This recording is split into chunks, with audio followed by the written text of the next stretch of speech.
네, 오늘 여러분들과 성찬에 대한 올바른 시행이라는 이러한 마지막 성찬에 대한 마지막 이야기를 한번 해보려고 합니다. 오늘은 우리가 지난 주까지 성찬이 과연 무엇이고 어떤 면에서 의미가 있는가, 성찬만이 아니라 성례, 그래서 세례와 성찬을 함께 공부를 했지요.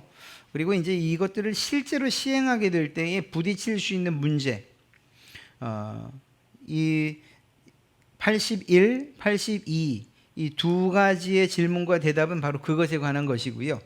우리가 이제 살피는 이 80번째 질문은 이 당시에, 그러니까 사실은 지금도 해당되는 이야기지만 이 당시에 교회와 카톨릭과의 그러한 성찬에 대한 이해의 차이, 그리고 단순하게 이해의 차이 차원을 넘어서 우리가 왜 그것을 그들의 성찬을 따를 수 없는가, 또 인정할 수 없는가 하는 이 부분에 대한 이 교리적인 부분을 좀 살펴보려고 합니다. 미리 말씀드리면 로마 카톨릭의 그러한 성찬, 그리고 특별히 이 미사는 우리가 오늘 공부해 보면 분명하게 우리의 믿음의 선배들이 옳지 않다, 그리고 더 나아가서 저주받을 우상숭배다라고 이렇게 아주 가혹한 평을 했던 것, 이것이 오늘날 우리 시대에 희석되어질 수는 없다는 거예요.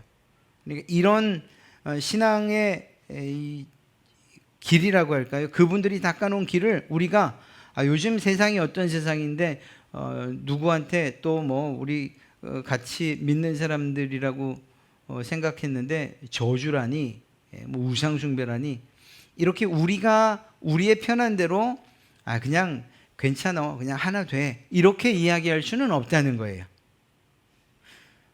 좀 소극적이어서, 여러분이나 제가 소극적이어서 이걸 속으로 생각해서 그래, 미사는 정말 하나님이 기뻐하지 않는 그러한 예식이고, 또 우리가 드리는 성찬에 대한 그 의미를 좀 더 분명히 알았다, 이렇게만 생각하셔도 괜찮아요.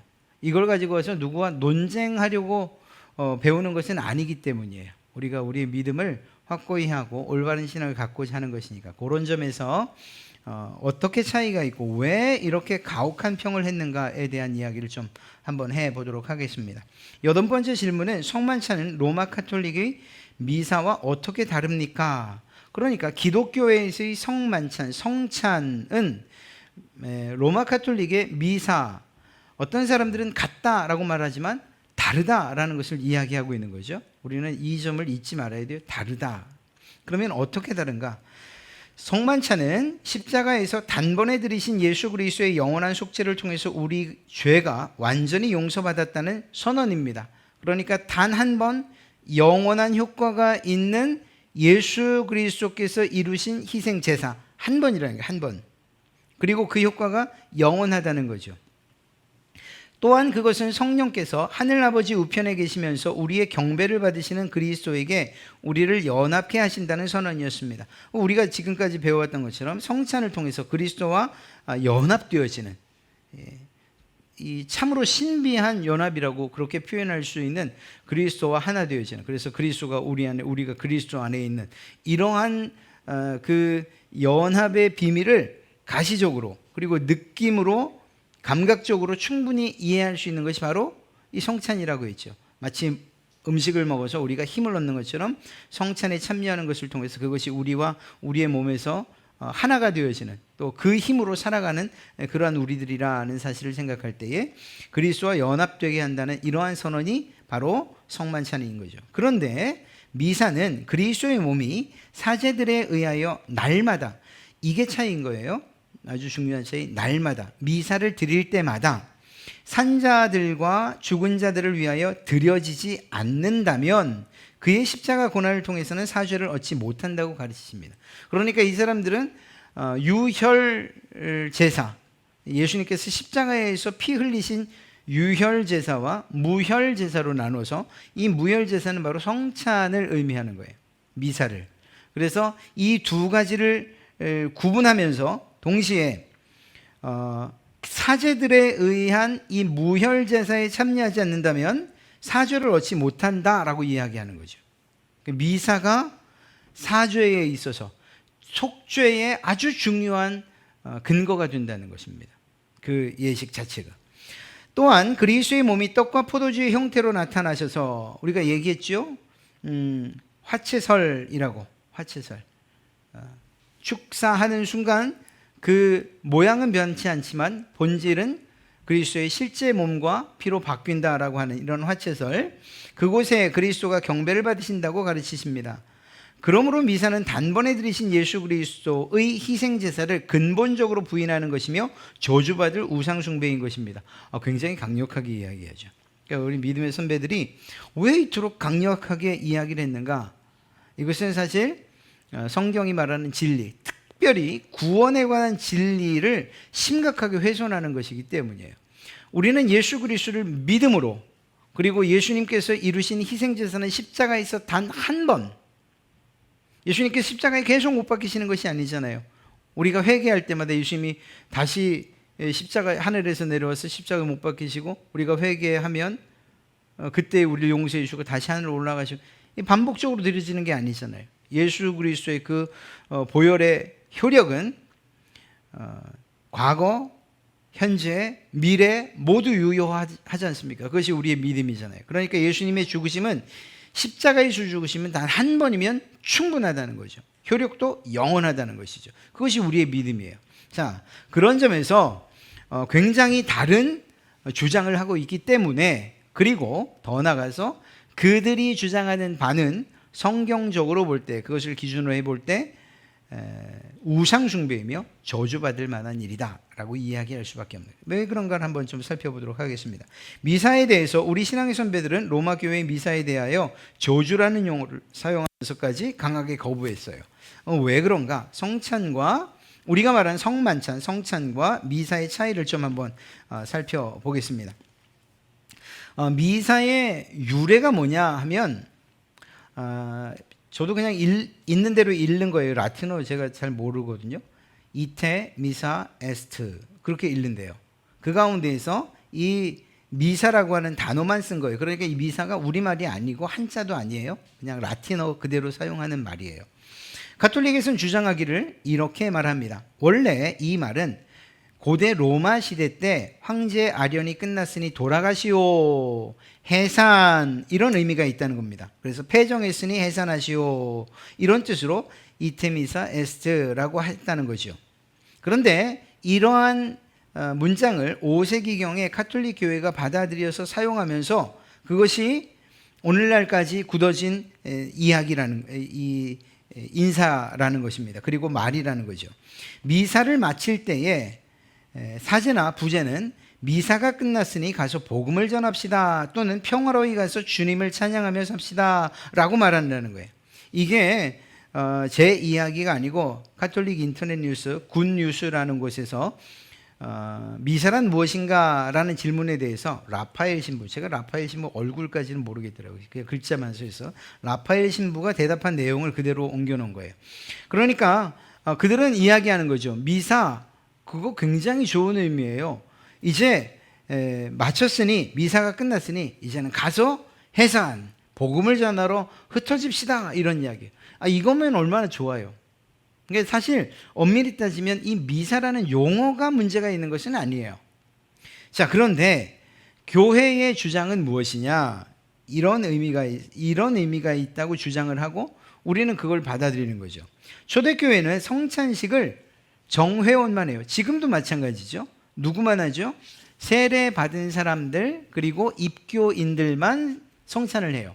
유아 세례자들도 저희는 성찬에 참여 못해요. 그러니까 세례받지 않았는데 성찬에 참여하는 일은 있을 수가 없어요. 그러니까 그런 점에서는 정회원만 세례에 이 성찬에 참여하는 게 맞아요. 그런데 이것은 초대교회도 마찬가지였어요. 그래서 성찬식을 정회원만을 위하여 따로 드렸다는 거죠. 정회원이 아닌 사람은 아예 참석도 배제시켰어요. 저는 참석까지는 하게 하죠. 그러나 잔은 못 들고 빵도 못 먹게 하죠. 그걸 말씀드려서. 그래서 그 당시에 일부 예배가, 말씀 선포가 끝나고 나면 해산이라고 말했다는 거예요.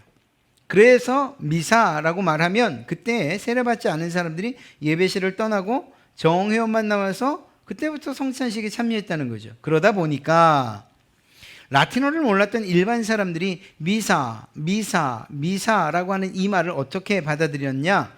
아, 이제 성찬식이 시작되는구나. 이렇게 받아들였다는 거예요. 이것이 우리의 주장이에요. 그러니까 둘 사이에는 참 괴리감이 있지요. 자, 그런데 그렇다면 이제는 이 미사라고 하는 단어에 얽매이지 말고, 그럼 미사가, 가톨릭에서 이 미사가 무엇을 의미하는가 하는 것들을 좀 살펴보면 좋겠습니다. 미사가 제사라는 것은 무엇을 의미하냐? 미사가 제사라는 거죠. 이 부분에 있어서는 사실 우리도 공감을 해요. 어떤 부분인가 하면 우리 죄가 용서받기 위해서는 반드시 제사가 있어야 하는데 희생을 이야기합니다. 이 제사라고 하니까 정말 우리가 헷갈리는데 실제로 영어 성경에서도 이 제사에 대한 단어를 sacrifice를 써요. 희생 함께 붙여서 희생 제사라고 하면 좀 더 이해가 쉬울 거예요. 그러니까 어떤 한 짐승이 희생당해서 누군가의 죄가 용서받는 것. 우리 한국 안에서의 제사는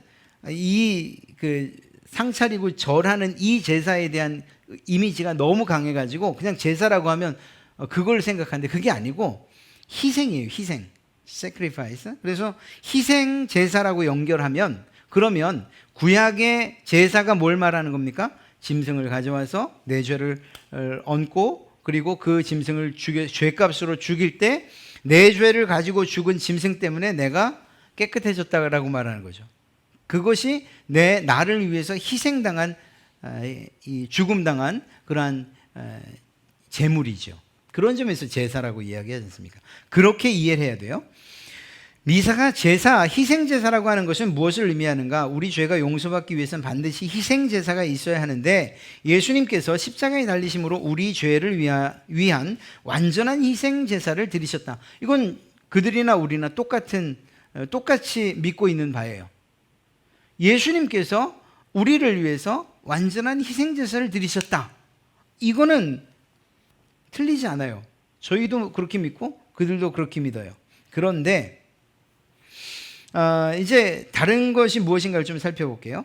그렇기 때문에 참된 희생제사라는 것은 예수 그리스도, 오직 예수 그리스도께서 십자가에서 드린 제사 외에는 존재하지 않는다라고 우리는 이야기해요. 그러나 아까 말씀드렸던 것처럼 가톨릭에서는 무혈제사라고 하는 말, 무혈 희생제사라고 하는 이 말을 들어서 성찬식 때에도 역시 우리가 이 죄사함을 얻을 수 있다 이렇게 이야기를 한다는 거죠. 개신교와 달리 로마 가톨릭은 예수님께서 십자가에서 드린 동일한 희생제사를 오늘날에도 우리의 죄사함을 위하여 계속 드려야 된다고 주장해요. 그렇게 가르쳐요. 그러니까 미사를 드릴 때마다 예수님께서 우리를 위한 희생이 계속되어지는 거예요. 예수님께서 영원한 단 한 번의 제사가 희생이 없는 거예요. 그거는 십자가 희생을 이야기하는 거고 이 사제를 통해서 떡을 뗄 때마다 그때마다 피 흘림이 없는 희생제사가 매번 드려진다는 거예요. 매번. 성경은 그렇게 말하고 있지 않아요. 성찬의 의미를 이야기할 때도 그것은 예수님의 죽으심을 기념하는 것이고 그리고 또 그리스도의 연합을 의미하는 거지 그것이 그 행위를 통해서 그 예식에 참여할 때에 비로소 구원받는다고 성경은 가르치지 않는다고요. 이걸 바꿔 말하면 여러분들에게 제가 성만찬에 참여하지 못하면 구원받지 못합니다. 이렇게 말한 적이 있어요? 없지요. 그러지 않아요. 만약에 제가 그렇게 말하면 성만찬에 참여하려고 기를 쓰고 나오시겠죠. 왜? 구원과 관련되어 있으니까. 빠지겠어요? 안 빠지죠. 매주 한다고 해도 매주 참석할 거예요. 왜? 빠지면 구원받지 못하니까. 그러나 성경은 그렇게 말하고 있잖아요. 우리의 구원은 오직 예수 그리스도 십자가 희생 그 한 가지로 그리고 그분을 믿는 믿음으로 우리는 구원받기 때문에 예수님께서 매번 성찬 때마다 우리를 위한 속죄의 제사를 드리는 것이 아닌 거예요. 우리는 그렇게 믿지 않아요. 이러한 오늘날에도 우리의 죄 사함을 위하여 계속 희생 제사가 드려져야 되는데 그 희생 제사가 언제 드려지느냐? 사제들이 미사에서 떡을 떼고 그리고 그것들을 나눠주고 할 때에 그때 이루어진다는 거죠. 자, 이건 우리말이 아니에요. 누가 한 이야기인가 하면 대구 신안 본당 주임 신부 박도식 신부의 예비자교리 55 미사 성제 그 내용을 발췌한 거예요. 뭐라고 말하느냐? 미사는 여러분들 한번 이거 제가 읽을 때 이거 이상한데? 그럼 한 번씩 체크를 한번 해보세요. 여러분들이 정말 올바른 구원에 대한 믿음을 가지고 있는지 한번 체크를 한번 해보세요. 제가 그냥 쭉 읽어드릴 테니까. 그러면 이 볼드체도 치지 말걸.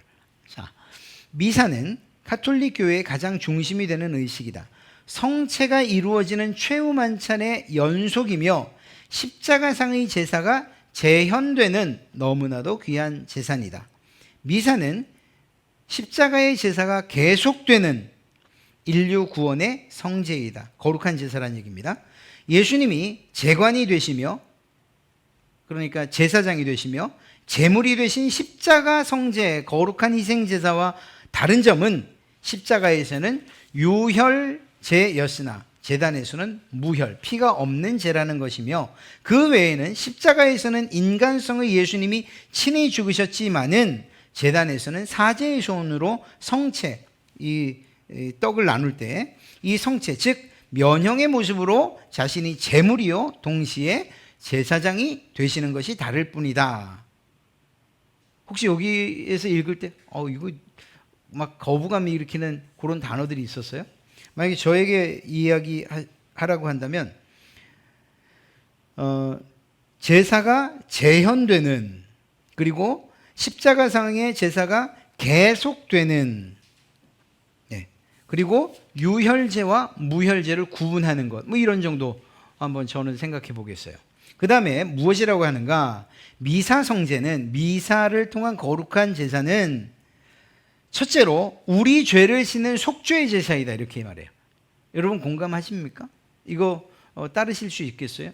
미사는 우리의 죄를 사하는 거룩한 제사다. 즉 미사 성제, 이 제사로 인해서 우리의 죄는 깡그리 씻임을 받는다. 그냥 그대로 옮겨온 거예요. 우리의 죄를 깡그리 씻임 받는다. 오늘도 우리는 미사 정제를 통해서, 성제라고 해야 될 것 같아요. 하여튼 어쨌거나 미사 성제를 통해서 우리 죄를 용서받는다. 여러분 맞습니까? 여러분들의 믿음과 이렇게 뭔가 이질감이 느껴지지 않으세요? 우리가 믿는 것과? 우리는 미사가 우리에게 있어서 구원의 조건인가요? 아니죠. 아니에요. 우리는 우리의 유일한 구원은 예수 그리스도, 그분이 십자가에 이루신 단 한 번의 그 영원한 제사, 희생, 그것이 우리의 유일한 구원의 조건이에요. 그리고 그것을 믿는 것, 이 믿음. 미사가 드려질 때마다 죄사함이 이루어지는 것이 아니라니까요. 그래서 가톨릭에서는 이 미사를 못 드리게 하는 것, 미사에 참여하지 못하게 하는 건 정말 가장 큰 형벌 가운데 하나예요. 이유가 뭘까요? 구원받지 못하니까요. 물론 그 사람들에게는 그 가톨릭에서 주장하고 그리고 역사가 이야기하는 구원의 방식은 또 있어요. 아주 심각한 죄를 졌는데 이 죄를 구원할 단 한 번의 방법이 있어요. 거룩한 전쟁에서 죽으면 돼요. 그래서 십자군 전쟁 때 정말 많은 죄 지은 사람들이 자신의 천국행을 위해서 성전의 그 십자군 전쟁에서 목숨을 아까워하지 않고 그냥 나가 싸웠던 거예요. 그 무모한 전쟁을 했던 거예요. 왜? 거기서 죽으면 바로 천국으로 가니까. 이건 뭐 믿음도 모두 필요가 없는 거예요. 그냥 교황이 이야기한 그 말이 그들에게 구원의 조건이 되는 거예요. 또 뭐가 있었죠? 면죄부도 있었잖아요. 면죄부. 연옥에 있다가 내 아버지를 위한 내가 연보를 헌금통에다 넣었을 때 절컹 하는 소리가 나면 그때 이 나의 이 연보를 통해서 아버지가 천국으로 간다. 면죄부, 보석 이런 것들이 이 가톨릭의 교리고 여전히 지금도 시행되고 있는 거죠. 구원의 길은 단 하나밖에 없어요. 오직 예수 그리스도. 예수님께서 미사 때마다 우리의 죄를 위해서 죽으시는 것도 아니에요. 그분의 죽으심은 얼마만큼 효력이 있는가? 단 한 번 죽으심, 그 한 번 죽으심으로 말미암아 영원한 효력이 있는 아주 강력한 희생제사였어요. 반복될 이유가 없어요. 성경도 분명히 이야기하잖아요. 동물제사는, 구약의 동물제사는 반복돼요. 계속 반복돼요. 죄를 지을 때마다 짐승들이 나를 위해서 죽어야 됐어요. 왜? 그 피가 나를 깨끗하게 못하니까. 그러나 예수 그리스도 그분의 피는 우리를 완전히 깨끗하게 하시니까, 그분의 희생제사는 완전히 우리를 깨끗하게 하실 능력이 있으니까. 그리고 우린 그것을 믿는 거죠. 그 믿음을 통해서 우린 구원받는 거고요. 놀랍지 않습니까? 그럼요. 자, 그렇기 때문에 우리가 믿는 바는 이들과 달라서 우리는 성찬이 그리스도께서 단번에 이루신 제사, 중요합니다. 단번에라는 것. 예전 성경에 영단번, 그 영원한 단 한 번의 제사, 그렇게 표현되어 있죠.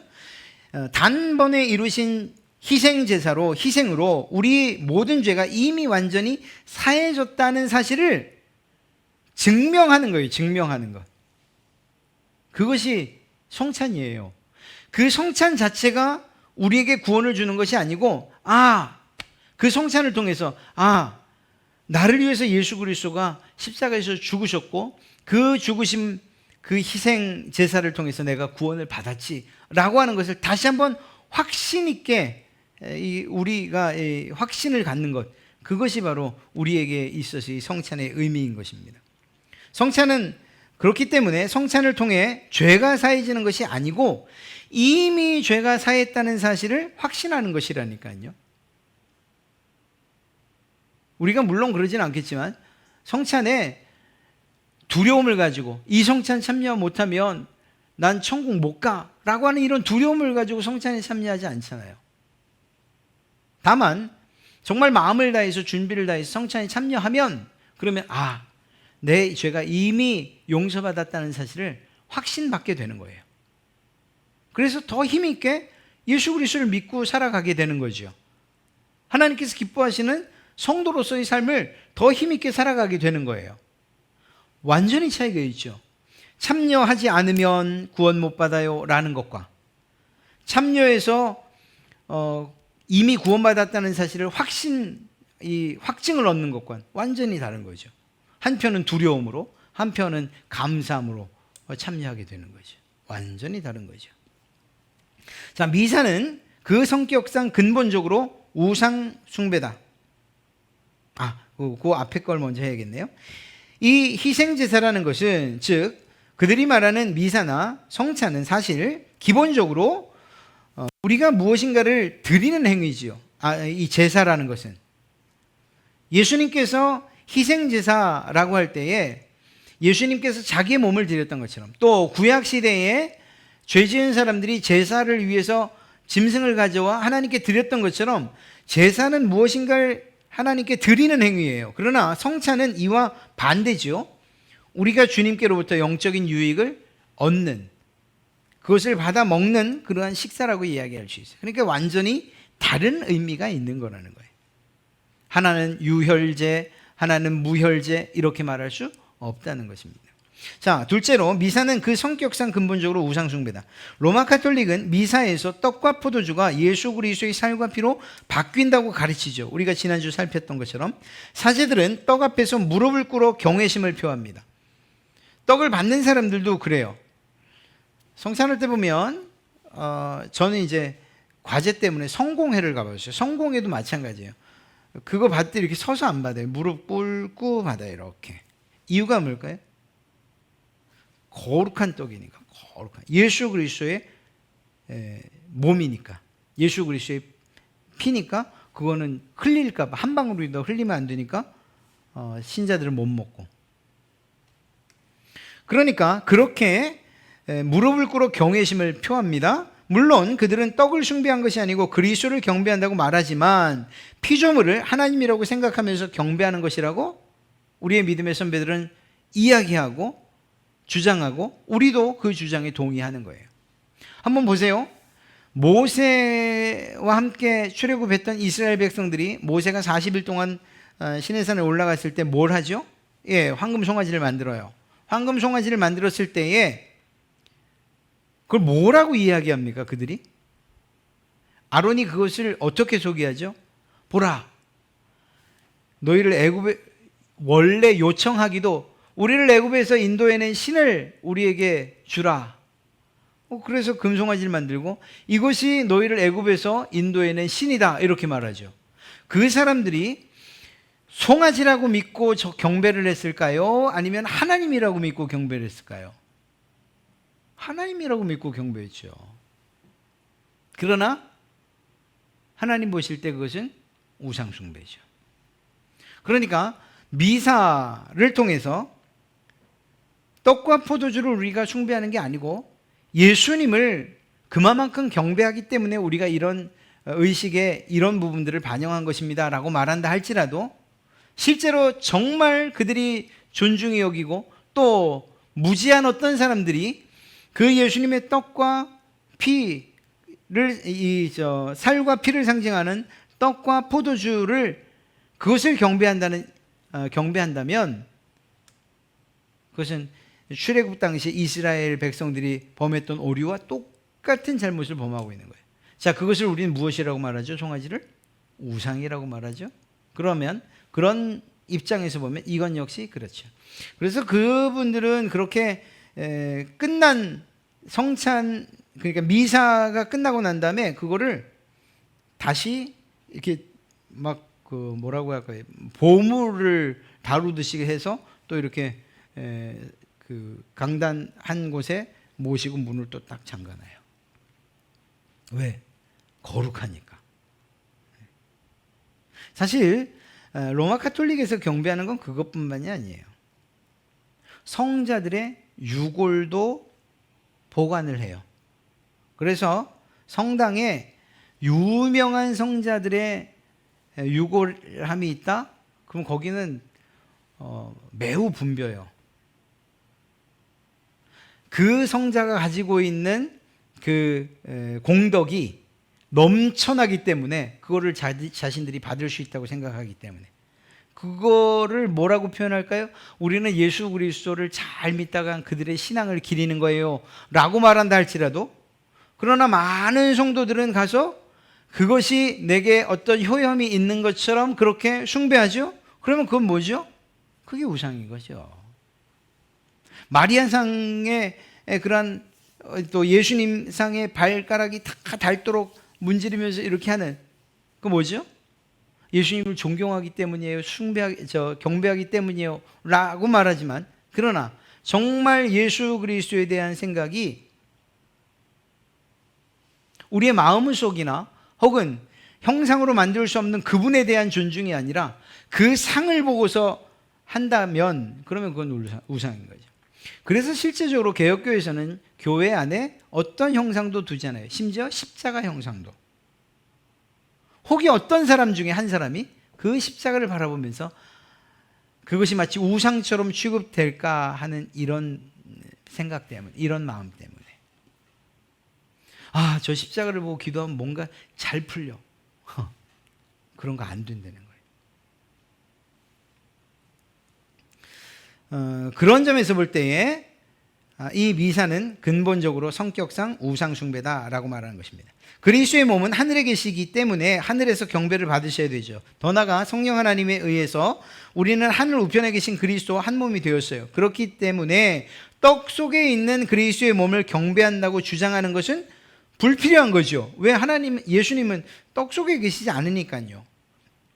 그리스도의 구속 사역, 특히 승천의 사역을, 하늘로 올라가신 그분의 승천 사역을 심히 욕되게 하는 거죠. 하늘에 계신 그 예수 그리스도를 끄집어내려서 떡 속에다 집어넣는 거니까. 결국 미사는 하늘에 계신 그리스도를 다시 이 땅으로 끌어내리는 행위이다. 그렇기 때문에 그것은 근본적으로 우상숭배라고 이야기하는 겁니다. 81번째와 82번째 질문은 그냥 읽기만 해도 우리가 충분히 알 수 있습니다. 81번째 질문은 주님의 식탁에는 누가 참여할 수 있습니까? 그 대답은 자기의 죄를 미워하고 고난과 죽음에 의하여 자기 죄가 용서받고 사악함이 가려진다는 것을 믿으며 그 믿음이 더욱 강해져서 더 나은 삶을 살기를 원하는 사람들입니다. 그러나 위선자들과 회개치 않는 자들은 그들의 심판을 먹고 마시는 것이 됩니다. 바꿔 말하면 이미 나의 죄가 용서받았다고 믿는 사람들이 성찬에 참여할 수 있는 거예요. 내가 이 성찬에 참여하면 구원받고 참여하지 못하면 구원받지 못하지 라는 생각을 갖고 있다면 그는 성찬에 참여해서는 안 돼요. 구원에 대한, 복음에 대한 분명한 이 설교와 그리고 또 확신이 있어야 돼요. 또한 그리스도의 고난과 희생으로 자기 죄가 용서받았다고 믿으며 더 나아가 자신의 연약함도 가리워졌다고 믿는 사람들이 성찬에 참여할 수 있는 거예요. 그러니까 예수 그리스도를 통해서 내가 구원받았습니다라고 믿는 사람들이 성찬에 참여할 수 있는 거라니까요. 더 나아가 회개의 삶을 적극적으로 살려고 간절히 소망하는 사람들, 그러니까 단순하게 그것이 구원의 어떤 티켓처럼 여겨져서 그렇게 참여하는 것이 아니고 이미 나를 구원해 주신 그 예수 그리스도 그분의 은혜에 감사하고 그리스도의 연합을 그 성찬의 의미에 성찬을 통해서 그 의미를 재발견하고 그러면 이제 내가 그리스도와 한 몸 되었으니 하나님께서 기뻐하시는 삶을 살아야겠다, 회개의 삶을 적극적으로 살아야겠다라고 간절히 소망하는 사람들이 성찬에 참여하는 거예요. 성경에서 말하기를 위선자들과 회개치 않는 자들은 하나님의 진노를 피할 수 없다라고 말합니다. 그리고 오늘 말씀에도 어떤 사람들이 있다고요? 너희 중에 약한 자와 병든 자가 많고 잠자는 자도 적지 아니하니. 이것은 잠자는 자, 죽은 사람들 말하죠. 그러니 성찬에 대한 무지와 성찬을 무시하며 참여했던 사람들이 실제로 이러한 일들이 있었다라고 성경은 우리에게 증언하고 있는 거예요. 사실 오늘날도 그런 마음으로 우리는 임해야 돼요. 우리가 어떤 마음으로 성찬에 임해야 되느냐? 내가 구원 받았습니다. 예수 그리스도로 말미암아 죄 사함의 은총을 입었고 그럼에도 불구하고 난 여전히 연약합니다. 그러나 예수 그리스도를 통해서 구원을 받은 이후 그리고 또 오늘 이 회개의 삶을 통해서 내가 하나님께서 기뻐하시는 삶을 살겠습니다라고 다짐하는 사람들이 성찬에 임할 수 있는 거죠. 그렇기 때문에 위선자와 회개하지 않는 자들은 성찬에 참여해서는 안 되는 거예요. 사실 우리는 이걸 알 수 없어요. 아니 어떻게 알아요? 위선적인지 아니면 회개를 했는지 안 했는지. 회개 아니함 써 있나요? 빨간색 회개 X 이렇게. 회개한 사람은 동그라미 이렇게. 그러면 만약에 그렇게 표가 난다면 성찬 분병하는 장로님들이 그분한테만 가면 되잖아요. 그분에. 근데 우리는 몰라요. 자기는 알아요. 그러니까 성찬을 마치 목사가 집례하니 나에 대해서 모르겠지 라고 생각해서는 안 된다는 거예요. 그 성찬은 하나님 앞에서 드려지는 거기 때문에 자기를 살피고 그리고 하나님께서 베푸신 그 구원의 그 기쁨을 생각하고 그러면서 동시에 회개하고 새로운 삶을 살겠습니다라고 다짐하는 이러한 마음으로 성찬에 참여해야 되는 거예요. 그런 의식도 없이 이거 먹는다고 무슨 이러면서 그건 위선자죠. 또 회개하지 않은 채로 이 성찬에 임하는 이러한 사람들 옳지 않다는 것입니다. 82번째인데요. 말과 행위로 불신앙과 불경건을 드러내는 자들은 성만찬에 참여하게 해도 됩니까? 그러니까 이건 교회한테 묻는 거예요. 아직 이게 드러나는 거예요. 말과 행동으로 불신앙과 불경건을 드러내는 자들. 아주 의도적으로 말해요. 나는 예수 안 믿어. 성찬 대체 왜 하는 거야? 포도주. 그냥 목사들이 포도주 먹고 싶으니까 술 한잔 하고 싶으니까 그냥 성찬 그런 거 아니야? 이런 사람도 혹시 있다면 이게 대체 뭔 짓이야? 이게 시간도 없는데 빨리빨리 끝내지 라고 하는 사람들이 있다면 그런 사람들 성찬에 참여해야 됩니까? 세례를 받았으니까? 물론 목사들은 그럼에도 불구하고 그가 성찬을 통해서 회개하고 하나님 앞에 더 가까이 나가기를 바라는 마음으로 그들에게 권면하긴 하지만 성경은 분명하게 안 됩니다 라고 말해요. 그것은 하나님의 언약을 무시하는 일이며 전 회중에게 하나님의 진노를 초래하는 일이 됩니다. 그러므로 그리스도 및 사도들의 교훈을 쫓아서 그리스도의 교회는 천국의 열쇠를 공적으로 사용하여 그들이 회개할 때까지는 그들을 성찬에서 배제시켜야 할 의무가 교회에 있습니다 라고 말하는 거예요.